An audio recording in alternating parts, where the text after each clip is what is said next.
We now want to welcome in Harvard Law professor Alan Dershowitz. Alan, thanks so much for joining us. Thank you. All right, Alan, I want to talk to you about this because we've had some interaction with Iran over the last couple of weeks here, including with the Navy sailors who were captured and then released. And also now, in the wake of these hostages being released, the United States has announced a new round of sanctions against Iran for their missile program. You've been somewhat of a critic of this negotiation with the Obama administration. Where do you think things stand now based on what we've seen over the last couple of weeks? Well, it's very hard to tell. On the one hand, they did release the hostages. On the other hand, they took American sailors as hostages while the deal was pending.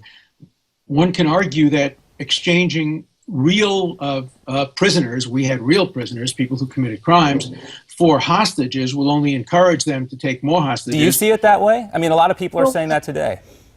We have to wait and see. It's always a danger. Now, the good thing is that we didn't have to release any terrorists, any dangerous people. We released people who violated sanctions, and we got back people who were legitimate reporters and others. So it's not like what Israel had to do, for example, to get back its one soldier, to release 1,000 Palestinian terrorists.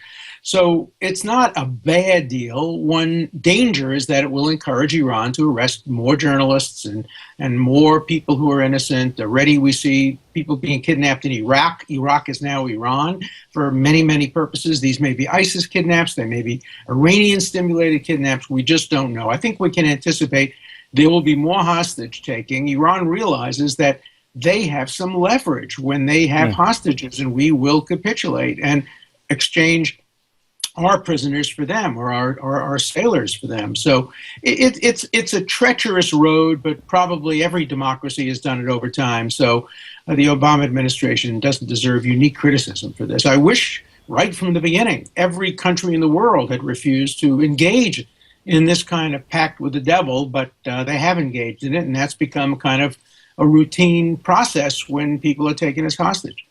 Do you think this is at all, though, a positive step for U.S. Iranian relations? It's unclear. It's just unclear. If Iran in 10 years develops nuclear weapons, it will be a disaster.